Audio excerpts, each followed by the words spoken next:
fingers that go in places they shouldn't do. And, I can literally see these people in my head because I've worked with them. I've heard the things they say on the phone, and then when the phone goes down, what they say afterwards. How do you manage contentment with ambition? That's hard.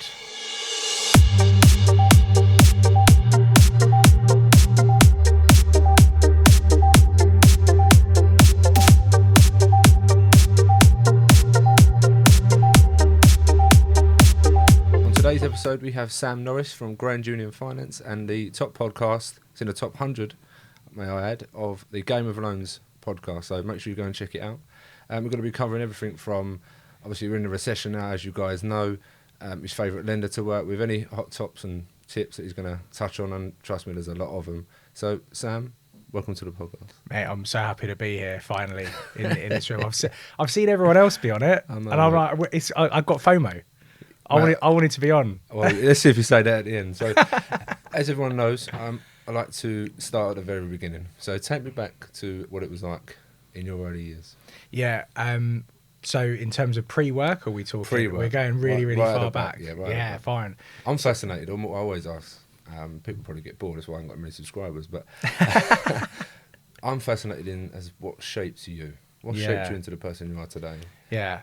Well, do you know? So, I'm an only child. Okay. Which, given that I can talk for Britain, isn't I'm sure not surprising to a lot of people. When I was a kid, so I grew up with my mum and my stepdad actually, because my real dad left really early on in my life. Like, really didn't get to know him very much. So because my mum then had to work, I was left with my grandparents. I was left to my own devices from a really young age, and I think that shaped me massively, because I think as an only child, you are either really desperate for attention all the time and you're kind of spoiled, I think, or you are just really comfortable in your own environment and you just get on with things. And actually, the thing that was difficult for me early on in my life was actually playing with others. I was quite happy just doing everything on my own. I didn't really want to be part of teams.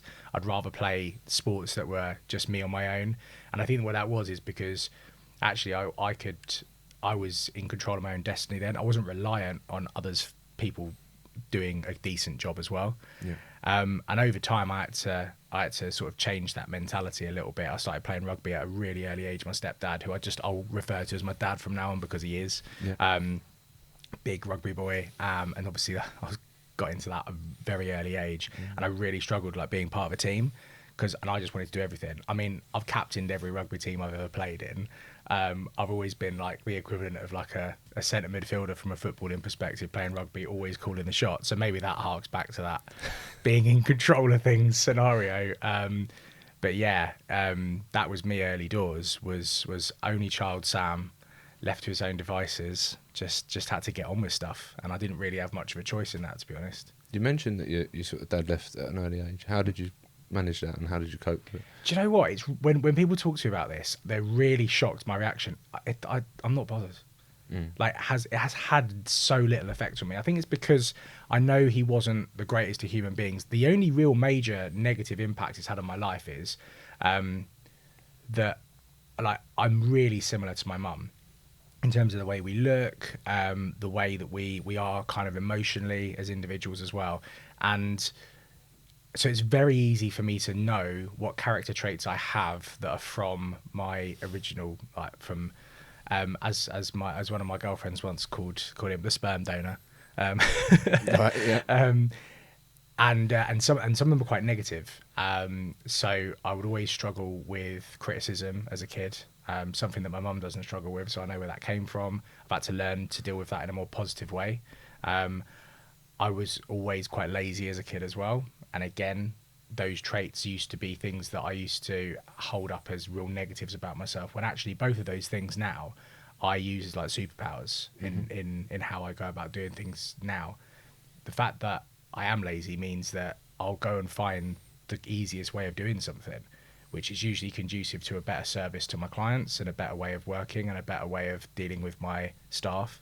And the fact that I've learned to, instead of not find criticism difficult, instead I've actually found that I've started to embrace it. In fact, I surprised so many of my clients by giving them a call once we finished doing an application or something. I go, right, I need you to list all the things we did really badly.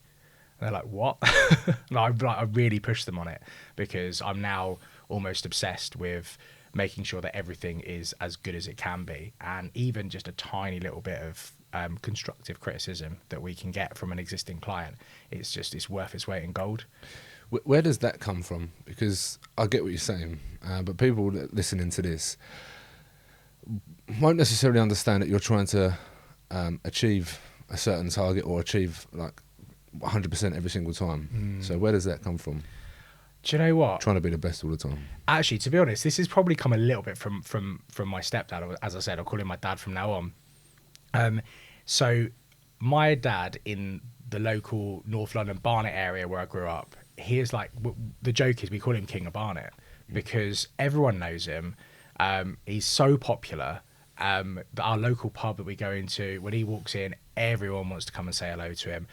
And everyone used to say to me, you know, your dad's a great guy. He's this, he's that. You know, he was the best rugby player I've ever played with. That was another thing I get all the time. And growing up, I think I just wanted to, because I knew that I didn't have his blood running through my veins, I felt maybe a bit inferior. And I felt like I had to live up to his expectations, which, you know, he seemed to just glide through life really easily. And I struggled. You know, for me to get good grades at school, for example, I had to work my arse off. Nothing has come naturally to me, really. Even playing rugby, you know, I achieved some pretty decent things playing rugby as a kid. You know, I played in the Saracens Academy for a little while. I had to work 7 times as hard as anyone else to get to that same level, because I just wasn't naturally good at it. And I think that's what sort of drives me. Now I've got over those daddy issues of having to live up to his expectations, and actually I look at how he runs his business and I go, that's not how I'd run my business. So actually the sort of the God persona's gone a little bit. The crown's slipped, if you like. But I still just I just want to be the best. I really just want, the way I see it is, if you're not going to at least emulate or try and achieve the best that there has been and then surpass it, then kind of what's the point? And how do you get rid of them, not so much daddy issues, but that obviously you're trying to live up to his expectations. How do you sort of get rid of that? For anyone listening, because I know for a fact there's someone listening. It was bloody hard, mate. It really was hard. Because the thing is, you know, when you do have parents, everyone's, you know, a lot of people have parents at some point. Obviously some lose them earlier than others, but you do. I think a lot of people do look up to their parents. A lot of people don't, but I think most people do. And you look at what they do. You know, back in the day, people used to just follow in the footsteps of either their mum or their dad, depending on if they were born a girl or a boy. And I think that's just become ingrained in our society, that you kind of have to, your parents have set a bar, and then it's your job to maybe surpass that. And I think because the bar was so high with my dad, that I just struggled with it so much growing up as a kid. And I actually had therapy when I was, but it wasn't that long ago. It was about 3 years ago, because I was going through some stuff myself, and it sort of, through that I was able to kind of really dig deep and try and figure out where some of these anxieties and stresses came from, and a lot of it was for the weight of expectation that I felt from the outside. And I think what I did then was I said, well, actually, wouldn't it be nicer if that expectation was my own? And I just sort of took ownership of the expectation instead.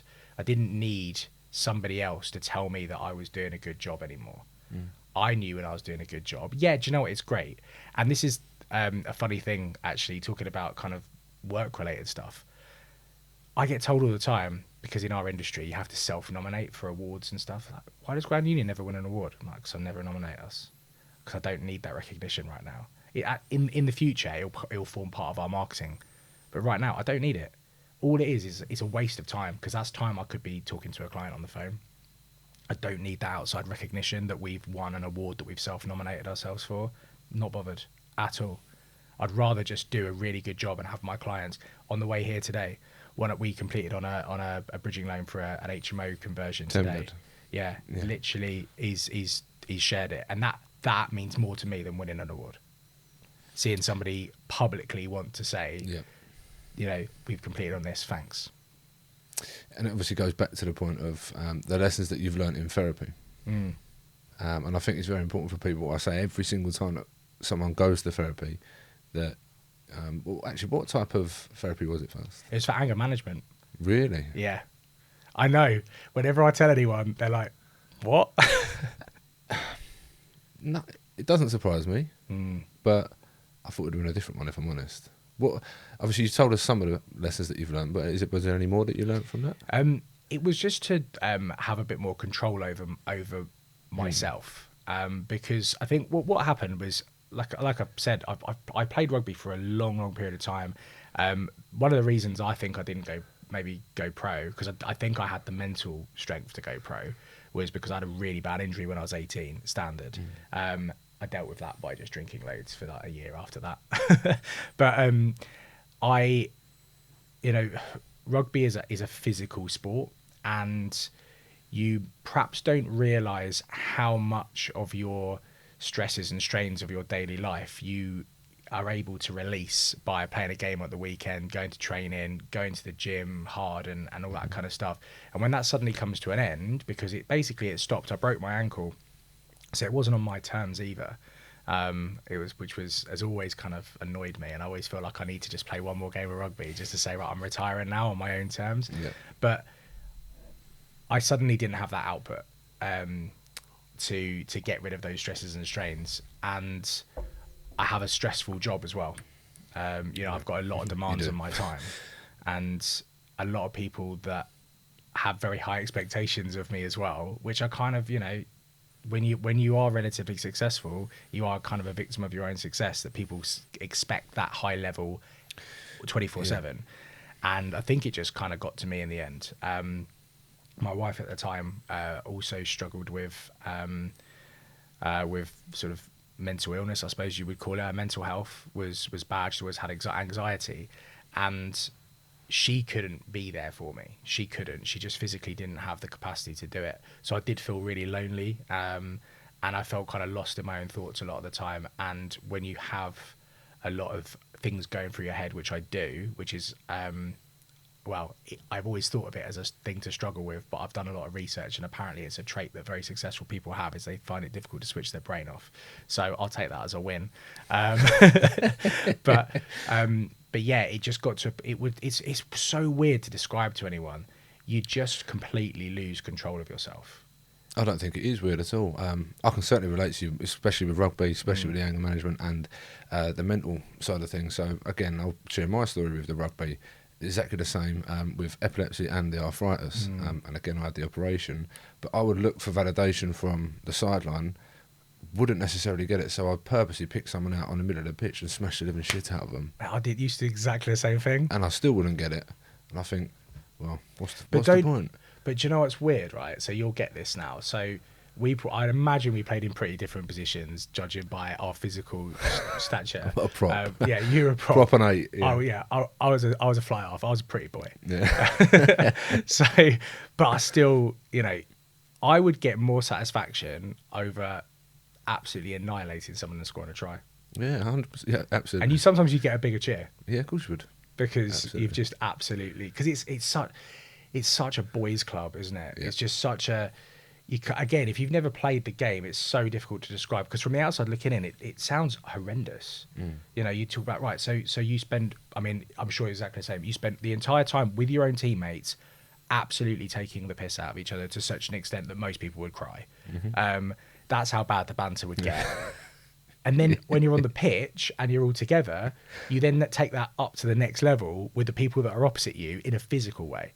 And you're just, all you're trying to do is, and the fingers that go in places they shouldn't do. And, one of my tricks was when I finished tackling, I finished my career playing rugby league as well. So I get on top of it. You've just completed a tackle. And as I get up, I give them a kiss on the forehead and a wink. And the amount of punches I used to get thrown at me as a result of that was my job. Wind up the opposition to the point where one of them gets a yellow or a red, and then happy days, then we'll go on and win the game because we've got an extra player. That was my job. My job was to do that. It's horrendous when you think about it. So when you've got all of that going on, and you've got then the stresses and strains of normal life, but then all of that is removed. It escalated so quickly to the point where, it would happen once a month. I would just have like a bit of a loss of control. But you know, you'd almost have a fit. That's how angry I used to get. I mean, I've always been, because I don't think I'm like an angry person. I don't get annoyed very easily. And, you know, I genuinely am quite positive as a person. You know, I've had partners in the past tell me how annoying it is that I'm really positive. But then what I would do is I'd kind of recognize that these problems were happening, and I'd try and take myself off and just, you know, calm myself down. But unfortunately, in certain instances, you physically can't do that, because you're in a public place, or you're surrounded by people. And that was what was difficult. But you learn to cope with it. You learn to recognise the signs and put things in place to allow you to get back to normal again. I can only obviously share from my own experiences. You've developed, again, coping mechanisms. You've got the tools that you can put in place. And being angry is not necessarily a bad thing, because you're showing your emotion. Yeah. And like you said earlier, you've got all these thoughts going around in your head. You're thinking, shit, what do I do now? I've got this going on. It's normal. Mm-hmm. That is normal. If you're performing at a high level all the time, you're being pulled from pillar to post, because that happens with me now. I know it happens with yourself, with the industry that you're in. But now we've got tools in place. And if it gets too much, you're like, and breathe. Do you know what's really funny, though, is it's almost gone the opposite direction for me. I find it quite difficult to get angry. Like, even if I kind of want age, to. mate, that is. Yeah, maybe. But I've always said to people, I'll argue with people if I care about you, because I then care about your opinion, and I want you to agree with me, because I value you as a human being. If someone says something to me and I don't argue back, that's a really clear sign that I don't give a shit. So my ex-wife said exactly the same about me. She goes, you know that he's got the hump with you when he ignores you. But apart from that, I don't get annoyed with you. Yeah. It's just, if I ignore you. But I've in my office, I even get to the point now where some of the other guys are like, because they can sometimes hear some of the conversations, and they're like, how did you not rip that person's head off? You know, especially if you're speaking to an estate agent, they'd be really smarmy with you, or a solicitor. It's really difficult. But I was given some great advice years and years and years ago by a sales manager of mine, and she said to me, she went, if ever you get into one of those situations, just kill them with kindness. Yeah. Just always take the high road with everything, because number one, if you really want to piss them off, that's the way to do it. Because if you're sometimes you're on the phone with someone, they just want an argument with you. And if you don't allow them to have that outlet, it just winds them up even more. Yeah. And it is a tactic, you know. At the end of the day, with when I'm working, when I'm doing my job, my sole focus is the client. It's not to be friends with an agent or a solicitor. Yeah, do you know what? If we can, and that happens really regularly, I think I go above and beyond to be friends with agents and solicitors, because number one, why wouldn't you? You're all doing the same thing. Like, it's nice to chat to people. But secondly, there's a potential business partner there at some point. You know, if there's a solicitor that turns around and goes, you guys are great at this, well, guess what? They're going to introduce some of their clients to me. It's not rocket science, you know. But sometimes you just have people that no matter what you do, no matter how good your work is. I had someone the other day, an agent. We're waiting for a damp and timber report to come through, but I've managed to negotiate with the bridging lender, start the legals early so that we can progress things. You know, doing him a favour. We're in no rush our end. His vendor's in a rush, so we've done it to help his client. We've been told that the damp and timber survey is going to take between 7 and 10 days to get returned. And I've gone back to him and said, you know, look, in reality, it doesn't matter, because we'll get our offer once that comes back. But in the meantime, we can do all this other stuff, and that's going to take longer than that anyway. So, you know, don't worry about it. And he came back. In my 21 years of working in this industry, I've never known a damp and timber survey take that long. And I was like, so hang on, has this just become a dick measuring competition? Because I really don't care. I just don't care. I'm going to do my job really well, regardless of how much pressure you put on me, how much you want to be an idiot, how much you want to, you know, play these stupid games. It really doesn't bother. All in my mind, and this is going to come across so big-headed, and I really don't mean it in this way. In my mind, I just think, well, you've just lost the opportunity to work with me and my company, and I believe that we do a good job. I believe in what we do. My team is amazing. I love them so much, and I'm so proud of what they do on a day-to-day basis. I watch them all doing their job. And honestly, like the hairs on the back of my neck are standing up when I'm thinking about it. Like they are insane. I just need more of them. That's all it is. And I just, you know, when that sort of thing comes through, I'm like, you've lost the privilege of getting your clients to work with us. And you can, and you know, he knows how good it is. He knows how good the team is because he's working with them on a day-to-day basis, and we're updating him so much more than any other broker would do. We're going above and beyond what other brokers would do to help his client. Our client has no timescales. In fact, it goes against what he wants because he hasn't got his build team ready. So to complete early actually does him out of money because he's going to have to start paying interest on that loan as soon as we complete. So we're all doing this for his client, and he still couldn't see it. And like I said, I think that if I didn't have some of those controls over my emotions, that would really, really upset me. But I just go, like, this is your problem, bro. So now tell me about Grand Union, which I know you've just briefly touched on it there. But Yeah. This has been going a while now. 2.5 years, which seems a long time and not a long time at the same time. We're up to 5 members of staff now, including myself. I could easily see us by the end of this year. We're recording this in February. Probably by third quarter, I'd like to have maybe 1 or 2 more members of staff on board, and probably maybe 3 by the end of the year. There is a possibility you might even look at buying another brokerage by the end of this year, just because why not just increase the number of people that we have by 10 instead of 1 at a time. You know, it's kind of my process. But it came about because I've been doing this job for 16 years. I've worked for some small brokerages, I've worked for some big brokerages, I've worked for some good ones, and I've worked for some bad ones. And the one sort of constant throughout that was that I am not a good employee. So I'd be successful. I'd be successful in some places, less successful in other places. And I think what I started to learn was that as much as I think I'm a decent broker, actually it's a little bit like McDonald's, right? With any business, is everyone always takes the piss out of McDonald's because you get spotty teenagers working there. Whereas I see that as the most amazing thing in the world. You have one of the best businesses in the world practically being run by spotty teenagers. That means that the processes are as, if not maybe even more important than the staff you've got there. So the processes allow the staff to work at the height of their ability, probably even surpass what they thought their ability was. So then it all just comes down to, it's not necessarily skill, it's down to mindset and personality. And I often saw this in my industry, whereby brokers are asked to do a lot of jobs that they shouldn't necessarily, don't necessarily really utilize their skill set. There's lots of admin, there's lots of compliance, there's lots of paperwork. Whereas I think to be a good broker, you're actually a good communicator and a good problem solver. If you look at personality tests, all those different sort of skills do not overlap. So you're never going to have, if you have an all-rounder, they're going to be okay. Whereas I always saw that the things that I was good at was I could get any client to want to work with me because I get just genuinely really excited about what they're doing. And when there's something that's difficult, I'm like, this is great. Let's try and figure this out, and let's jump on a Zoom call and go through loads of stuff. And I get really excited about it, and sometimes waste time on dead ends just because the idea of solving a problem that no one else can really gets me going.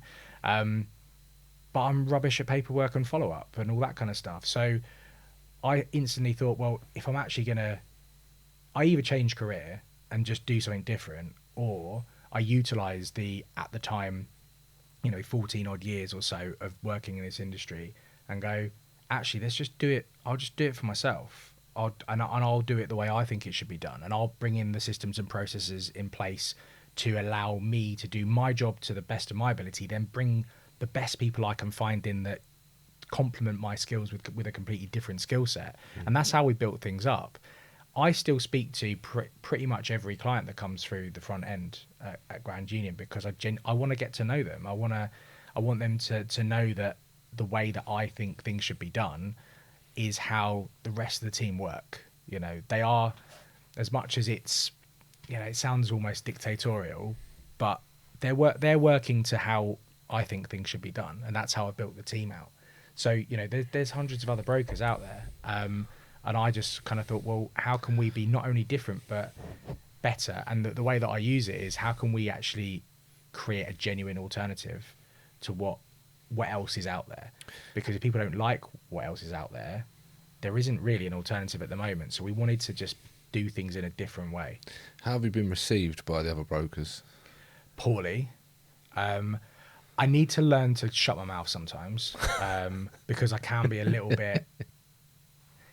I think there's a lot of arseholes in our community, and our industry, and I have not necessarily always been the shyest in saying that, and I know some of them. I can picture them in my head. Like, I've worked with them. That's why I asked the question, mate. Yeah, I can literally see these people in my head because I've worked with them. I've heard the things they say on the phone, and then when the phone goes down, what they say afterwards. And do you know what? The most successful brokers from a financial perspective in my industry are not the people I want to emulate, because there's a reason why they're making more money. It's because the care and attention they put into their clients is not good enough. I think that you have to make a decision where I'm not greedy. In fact, it's only recently that I've discussed with my operations manager financial targets for the company. All of my targets, all of the things that I put in place with the team and I hold them to account over, is all customer relationship orientated, because I just believe if you do that, the money will follow. But you know, it's like it's giving clients the wrong advice. Not necessarily the wrong advice, but maybe withholding a little bit, which pushes them a little bit down one road that will lead to them taking out a loan that will make that broker more money. And I'm kind of like, but that isn't, yeah, okay, if you have solved a problem, but you could have solved it differently and earned less money. But, you know, the amount of times over the years that I've heard conversations with other brokers talking to bridging lenders and going, well, this bridging lender's paying me 2%, so I'm going to take the client there. It's like, what? No, if one's paying you 1% and one's paying you 2%, you just take the hit. It will come back around another time where you'll be doing another deal, and the best deal will be the one that pays you more. I don't even look at what they pay me. It doesn't even come into my thought process, and it's just stuff like that. It seems like a very cutthroat industry. It is. I do think we're moving in the right direction. Like, don't get me wrong. It's not like, it's like anything. You know, I do believe that on the whole, as much as there's lots of crap going on in the world, I do believe our world's getting better. I do. I have to. Otherwise, like, what's the point, right? Yeah. But I do believe things are going in the right direction. People are less homophobic. People are less racist. We're not perfect by any stretch of the imagination, but as a human race, I do believe we're evolving in the right direction. And then when you take it down to the micro of my industry, I think it's the same thing as well. You know, it's an incredibly sexist industry. It's disgustingly sexist. In fact, there was a situation recently, and maybe I won't get invited back for saying this, but I'm actually not that bothered. There was an industry awards a couple of years ago where the next year they changed the layout of the awards to try and make it less likely that women were going to get like touched up and like sort of abused, basically, because it was like a full-on all-day event. They were ploughing the mainly old school male, people that were there with alcohol very, very early on, and there were so many complaints about guys being a bit too touchy-feely, you know, and they changed it to an evening event the following year, and that was the reason behind it. And that's the kind of crap that I can't deal with. I even saw it at that same event this year. Luckily, I was with a really good mate of mine, who she is a bit of a boss and she will just stand up for herself. But even like, there was this old guy and he was like touching her back, and I was like, "Oh mate, hang on, 1951's on the phone to you. I don't know if you want to take it or you want me to send it to answer machine." I can't deal with it. I just get so angry. I get embarrassed. Like sometimes, like as men, like I just get embarrassed by stuff like that. I'm like, why? Why you make like? Because then we all get tarnished with the same brush, and we're not. That's not what we're like. I think most men are not like that. Yeah. So that was a massive tangent, wasn't it? Listen, mate, that's what it's here for. But what opportunities do you see coming from this current state of the economy that we're in? Obviously, I know you spoke about this on your social media, but I think it's look, important. with every adversity, there's opportunity. I use that phrase a lot, and I think, you know, we've been at events together where we've seen people talking about the opportunities that lie in wait over the next few months, the next 2 years potentially. I just think that people have got to be wise to what's going on, and it can change. You know, where we think the Bank of England base rate is going to top out at now is different to what it was a couple of months ago. Yeah. How quickly we think inflation is going to get back down to the 2% target has been changed from just a couple of months ago.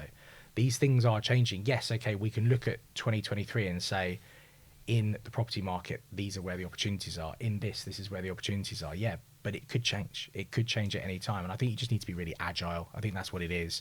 And actually, one of my major concerns this year for me and Grand Union is, you know, we do only really do one thing, which is we arrange finance for people. Yes, okay, we have maybe a wider spectrum than others do, and I know that a lot of my friends that are residential brokers are struggling maybe more than we are, because a lot of our clients are investors. They're seeing a downturn in property prices as a real positive, because they can go out and they can buy stuff cheaper than they could do 12 months ago. But even so, we are just doing one thing. And I think if COVID taught us anything, it's that you need to pivot. That was like one of the buzzwords, wasn't it? You need to be able to pivot. You need to be agile, and actually, you need to have more strings to your bow. And I think that's what we're sort of looking at now. Is I'm thinking more of a business from a larger scale business capacity. You know, how can we sort of COVID proof ourselves again, or economy proof ourselves?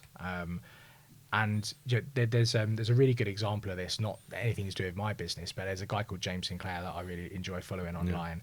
And he bought an ice cream business, right? I know. And it's near me. Yeah. Oh, is it? Yeah. He's been on my podcast. Is yeah. He's a great guy. He gave me an absolute lesson in how to run a business on that podcast. It was brilliant. But got his whiteboard out and everything. It was cracking. It was so good. But he did a video recently. And he says, you know, you've got to look at your product that you're selling, whether it's a service or a physical product, and there will be certain markets where it will work better than others. So he said, right, ice cream. Everyone loves ice cream in the summer. No one likes it in the winter. So he thought, where do people eat ice cream in the winter? He was like, cinemas and theatres. So he went out and tried to actually, you know, work out deals with Everyman Cinema, Odeon, you know, theatres around the West End to sell his ice cream, to actually have deals that they would be, you know, he would be their new supplier. Right? That's so clever. That's how I think business owners need to be thinking in these sort of times. What could damage my ability to make this business successful and to grow it and to scale it in the way that I want to do it, and try and find ways to plug those gaps. And, you know, this is something that I think about on a daily basis. You know, what other stuff can we do? If you're a property investor, it might be, I diversify my portfolio. Do I really just want single lets that at the moment are not really performing all that well? Do I think about, instead of that block of flats that I've just bought, instead of renting them out as single lets, do I rent them out on serviced accommodation where I can potentially make more money? Yes, there's more work involved, but the cash flow will help me scale my business quicker. You know, it's things like that, and I think that's where the real opportunity is this year. It's like anything, when things are bad, the cream rises to the top, and unfortunately, the people that don't do as well are the ones that will probably not take responsibility for their own circumstances, and in turn, what they'll do is they'll just blame the economy, they'll blame the government, you know, and all these other things. Which, you know, the government gets stuff wrong. They're only human, you know, at the end of the day.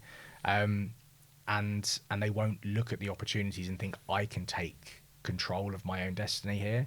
I can actually educate myself to find where those gaps are and go and exploit them, and bring my business, you know, forward, rather than just going, right, let's ride this out. Actually try and grow during that time. And that's what my job is this year, is to keep Grand Union growing, because I don't think of it from my point of view either.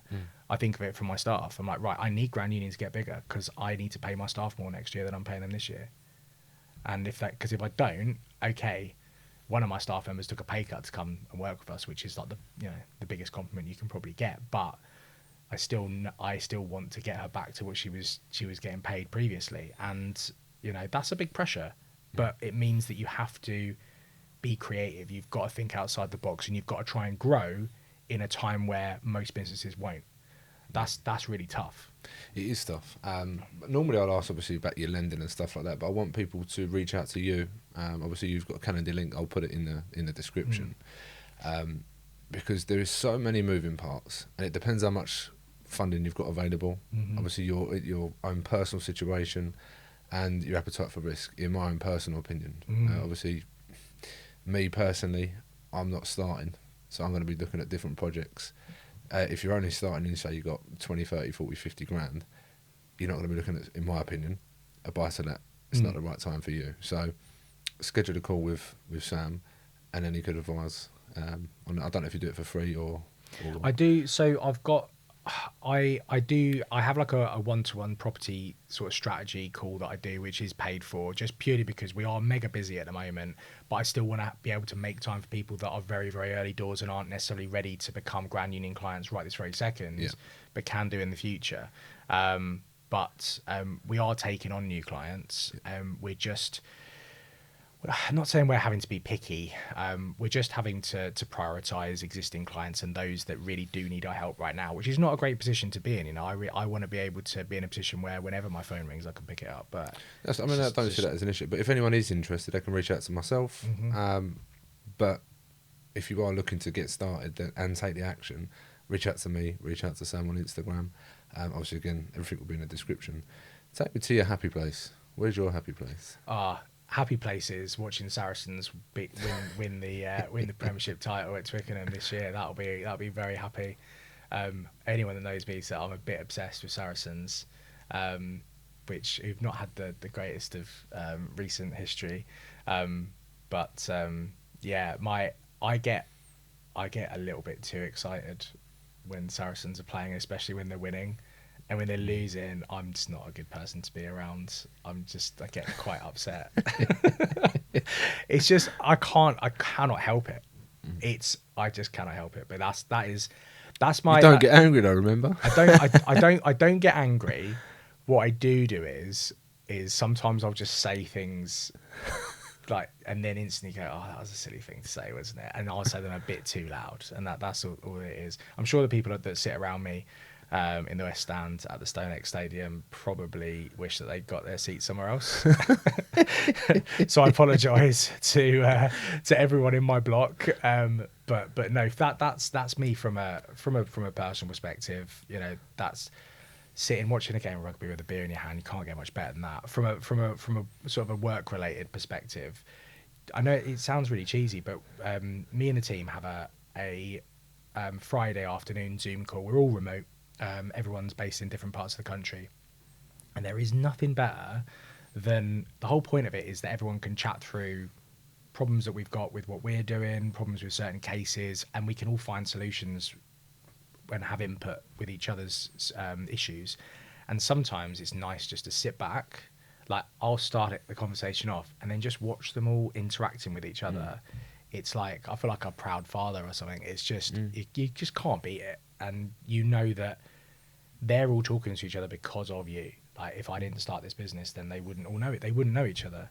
And they all get on really, really well. And they're there problem solving and doing all this stuff. And like I said, it's like hair on the back of your neck type stuff. It's just so cool. It's so awesome. And what about the success? What does that mean to you? Like, what does that define success for Sam? What does that mean?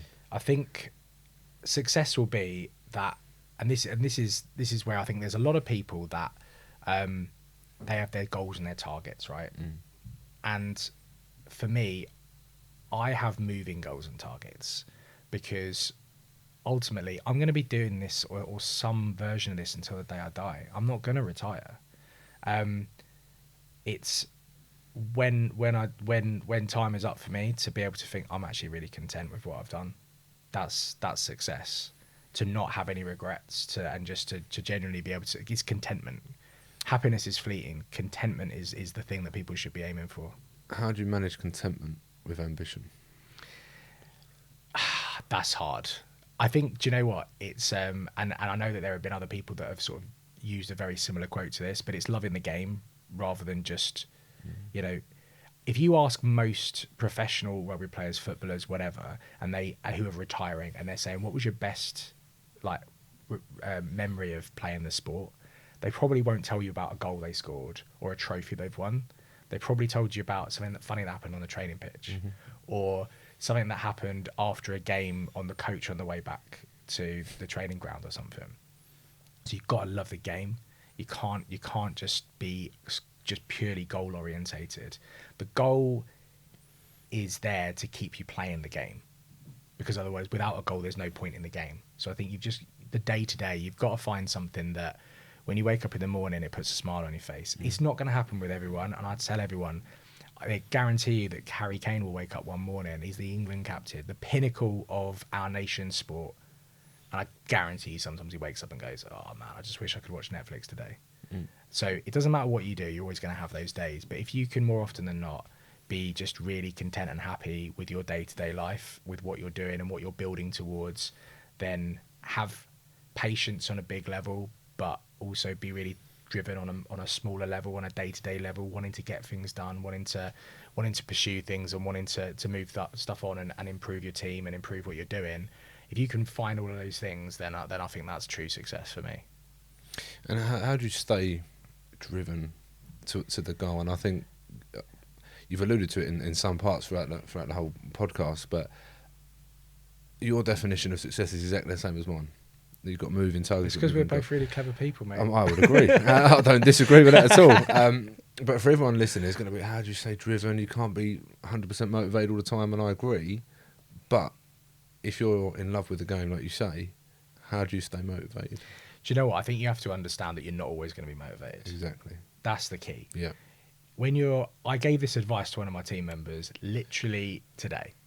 I said, what you need to do is you need to figure out during the points of the day when you personally are at your best, and work around those time frames. Only you have your own internal clock of how things ebb and flow throughout the day. I fought for years and years and years, and I only figured it out this year, January. I'm not a morning person. I actually quite like waking up relatively naturally in the morning. Yeah. I like to sit, watch a bit of telly in the morning, have my cereal or whatever, and maybe start work about 9:30. Like, I'm completely okay with that. 100%. And what it was because I've also realised that I'm quite active late at night. Like, my brain is quite focused between the hours of like 9 and 11. So I've decided to work around that and actually figure out my own way of working, which allows me to get all the crap I need to do done every single day. Such an important point. Yeah, it really is. And you shouldn't hate yourself because of that. Some people just find it quite difficult to stay motivated for long periods of time. And the reason this is again my opinion, my belief is social media puts such a pressure on people. And you get up at 5 a.m. and obviously I know, like, for example, D, he's not promoting that you've got to get up at 5 a.m. to be successful. He's just saying that's what I do. But that's what he does, and not necessarily that's why he is successful. Yeah, I might make the 11 o'clock club. But yeah, but I mean, if I was to consistently do that over a period of time, that's not necessarily going to be myself. But but do you think you can create a new habit that goes against your nature, and over time you would break down your own nature and create a new way of doing things? Yeah, I do. I think only if you're that type of person, because of what we've been through, we've created through training, for example, in rugby. That's the way you've got to train now. Yeah, you're resisting. But I suppose it's about whether or not you actually need to. Exactly. Now I don't see it as a need. I don't think that my business would do better if I got up at 5 a.m. because I know what will happen. I'll get to about 7 or 8 in the morning and I'll feel knackered. That's exactly. So you have to know yourself, your body, and go, it's okay not to be okay. And I'll look at it as again, my other question. This is from D, and it was such a powerful question. Do you think your diary is a true reflection of your self-love? Yeah. Right, that's the amount of time I've got in a day. I'm not going to do a fucking to-do list because it's literally going to be so much stress. I'm going to go, right, there's my allocated time. And that's how I'm going to deal with it. I'm going to get up, and then I'm going to do these. And move it. And D's analogy of it, he's got a column A, a column B, and a column C. If I don't get column A, then I'm moving it to column B, or I'm going to sign it. that's the way I've always done it before. I never used to. It was like, I have to get these things done. And if they don't, shit, I'm going to stay up until I get them done. Yeah. And it's hard because I think when you are driven, when you see a to-do list, and I'm awful for to-do lists. I have more to-do lists. I have a to-do list for my to-do lists, you know. It's just it's bad, and you can get into a really, really bad habit with it, and you need to actually work that out of your system, because I think you're absolutely right. Forgiving yourself for not being Superman is okay. Like, Yeah, absolutely. like I do sometimes look at my to-do list and I go, there's no one in the universe that could do this. Yeah. And and sometimes as well, I set myself up badly. I'll actually sometimes my worst trait is I don't manage my clients' expectations. I'm sure my clients know that I'm busy. I'm sure they do, but they still only see themselves and me. That's all they're seeing, or me or the team. They don't see the fact that in that same day, the job I'm allocating to do for them, I've also got to replicate about 20 times potentially if I've stupidly mismanaged my my to-do list. What I've done there, now my team tell me off all the time, is I've gone back to all those 10 and gone, yeah, I'll get this done for you by tomorrow. It's not going to happen, is it? So it's about you've got to de-stress your day by forgiving yourself for not because the thing is you do that, but you've got to then back it up with another day like that to feel almost like you continue that accomplishment. Whereas actually what I've started to do now is, my mum's my PA, which is really useful. And she is actually she's a professional PA. Like some people are like, your mum's your PA. But no, she is a professional PA. If she wasn't my mum, I couldn't afford her. But what we've started doing now is at the beginning of the week, I will say, right, Mum, here are all the things that, because they're not like day-to-day tasks, keep getting pushed back.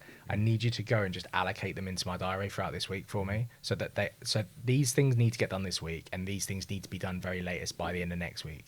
Can you just manage that diary for me for the next 2 weeks? And she's amazing at it, because that's what she does for a living. You know, and that's mega helpful as well, is to actually allocate, make sure that you can look at tasks, and not everything needs to get done that same day, but you need to know which ones do. So I'm exactly the same. I'll have 3 things. Normally it's not a lot more than 3 things, but out of the massive to-do list that I have got, there's 3 things. They have to be done. Get that done. Everything else that's on there, we'll move it across. And also, do you know the relief as well? When you look, if say you've got a to-do list of like 27 things, and you just go, I'm actually going to delegate some of those things out, which a lot of people actually probably have difficulties doing. I don't have as much of a difficulty doing that because I'm lazy, obviously. I'm the same. So I'd rather someone else do it, you know. But then if of whatever remains, to actually be able to go back to all those people that you know you're not going to get back to today, or those tasks you're not going to get done, and manage the expectations of people. This is not going to get done within the next 24 hours. I'm going to see if I can do it by end of play tomorrow, but it might go into the next day. You've relieved yourself of all of that, and then you can just focus and do a really good job of those top 2, 3, 4 things that you've put on that list. It's so important. Yeah, I call it smart. It is smart, but it's so difficult to do. It's difficult not to like understate it. It's really hard. What's the plan for the next 5 years? Help as many people as I possibly can. Have the brokerage that I have in my head, which is one that wins on service, knowledge, marketing, education. You know, winning those awards because there is no other choice. Then it has to be us. So you're not going to get your mum to run a show in different names and then nominate you then? No, but do you know the stupidest thing is though? That's actually that's how brokers get nominated for these things. They'll just have a PA that will just go and nominate them all for all these things, and that's how they get nominated. Okay, we don't not always win them, but whenever I see a nomination for something, they're like, oh, I'm really happy. I mean, look, I've done it. Oh, we got nominated for this. This is great. You know, I'm like, yeah, cool, because I'm happy about it. But it's probably a lot of the time it's because someone random has just nominated me for it. So, but yeah, it's just, again, it comes back to what we were saying previously about having moving targets actually is not necessarily a bad thing. And when I'm thinking of all the things I want to get done in 5 years, I'm like, yeah, but I want to get them done this year, but you can't. I want to build out our marketing department, by the time 5 years rolled around, I'd like our marketing department to be industry leading.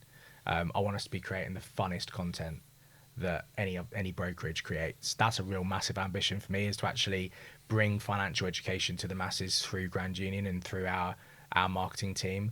You know, whenever I do marketing now, it's all fun. It's all it's all educational. There's no sales in it whatsoever. And I want to just make that even bigger. So that's a massive thing for me, potentially to even get to a point where and actually it's not potentially, it's part of my ambition, is I'd like to have that as a separate marketing entity on its own, building out like what I've learned in terms of how I've marketed Grand Union and myself so far, really build that into a team that is doing something really cool and different to the rest of the market as well. I need to start building my asset base as an individual and through the company structure as well. So that's a big thing for the next 5 years, is to actually start putting my money where my mouth is and you know, reinvesting into property as well as other assets, growing out Grand Union, giving the opportunity for our staff members to start their own businesses as well. That's one thing that whenever brokers come to me, I always say, is your ambition to start your own brokerage one day? And if they say yes, I say great, let's do it. I'll help you. Come on board with me, and I think that's really important. You know, I'll help you. You'll have our structure, our marketing, you know, everything that I know how to do will be available to you. What's the best piece of advice you remember receiving? The outcome of any given circumstances is down to how you react.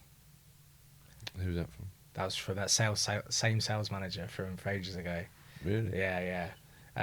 So yeah, she gave me the equation: event plus reaction equals outcome.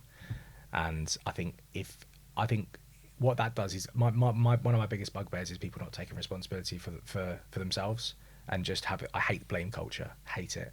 And I think that if people can live by that formula, look, if you have a car crash, you can't change it. If your business takes a massive tumble, if the economy changes, if the government makes a stupid decision, like ultimately you don't have any control over those events. But your reaction to them has a massive impact on the outcome, and how you react will either have a positive or a negative impact on it. That's the best advice I've ever given, and that's the advice I'd give to anyone. Take responsibility for your own actions. I completely agree with that, mate. What's one thing that you know that others may not?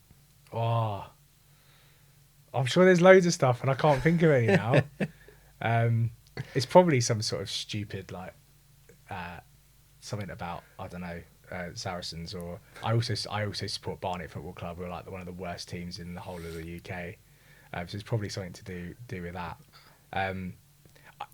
People do know this. Richard Ashcroft bought me my first pint. Oh, okay. Yeah, that's like my little. Well, I didn't know that. There you go. There you go, mate. Yeah. And again, what for you is a life well lived? Do you know, it's difficult because I mean, I've just recently gone through a separation with my wife. So if you'd asked me this question probably 4 months ago, my answer would be completely different, because it would have been to have made her happy and to build a family and do all that kind of stuff.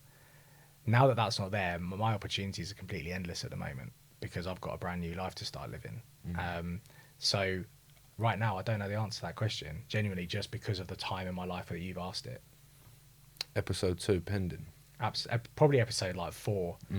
Yeah, I've lived a few different lives. And I always ask this question at the end. So, Sam, how are you doing? Good enough.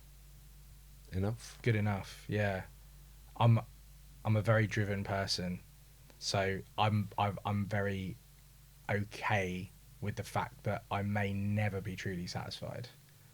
But at the moment, good enough, and good enough is good enough. I'm always a big believer in that. Wicked. Sam, thanks very much for coming on, mate. I appreciate it. Absolute pleasure, buddy. Thank you very much.